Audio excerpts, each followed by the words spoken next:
Hey guys, I'm gonna go over some just general probability rules that you should have learned in the Learn Smart activity, but I'll go over them again and go through some examples of how to use those, and that should help you with the homework. So we know for any event A, this P of A, that's the probability of an event, must be between 0 and 1. That just simply means 0 to 100% for probability. We can't have negative probability, and the probability of something can't be over 100%. Probability must be between 0 and 1. All the events in the sample space, if we add up all their probabilities, they must exactly sum to 1 to 100%.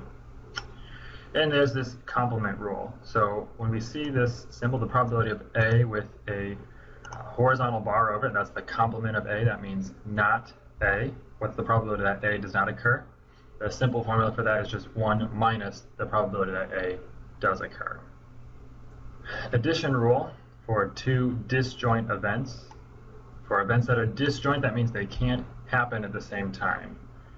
Here, looking at the Venn diagram, A and B, there's no overlap, so they can't happen at the same time. So to add up the probability that A or B occurs, so that union, this large U means union, also translated to or, so probability of A or B occurring is simply just adding up the two individual probabilities. That's just for disjoint events though, so events that don't occur at the same time. We have this general addition rule now for any two events, whether or not they're disjoint, so whether or not they can occur at the same time. So I would just recommend using this one all the time in case you don't know whether the events are disjoint or not. So to calculate the probability of A or B occurring, we sum up the individual probabilities, but we will subtract out their intersection, the overlap. This upside down U means the probability of A and B. Let's look at the Venn diagram. The intersection is where A and B cross. That indicates they can happen at the same time. When we just sum up the probability of A and B, we double count their overlap. So we want to subtract one of those overlaps out of the equation. What's the probability of randomly drawing either an ace or a heart from the deck of 52 playing cards? A equals an ace, H equals a heart. Before we get into the calculation, we always want to just set up and identify the pieces of information that we are given in the problem. The probability of getting an ace. There are 4 aces, they're out of 52 cards, so probability of A, 4 out of 52. We can calculate the probability of a heart, same way.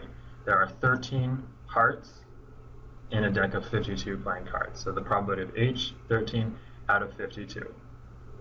We also know the joint probability, the intersection probability of A and H. So the probability of getting an ace and a heart, you can go ahead and count it out, but there is one ace of hearts out of all 52 cards. Okay? Check it out. We have each piece to calculate the probability of drawing an ace or a heart from a deck of cards.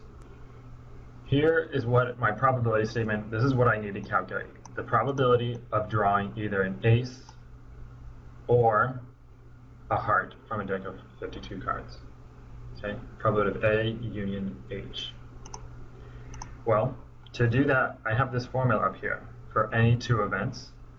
Let's first just note that these are not disjoint events. They can happen at the same time. We just calculated the probability that they happen at the same time. It's 1 out of 52. So we're going to use this general addition rule for any two events, this guy here. So to do so, we're going to take each individual probability, probability of A plus probability of H in this case, add those two single pieces together. This is probability of A plus probability of H, and then subtract out the probability of A and H. Subtract out their joint probability. My joint probability of A and H, 1 out of 52. Subtract that out. equals 16 out of 52.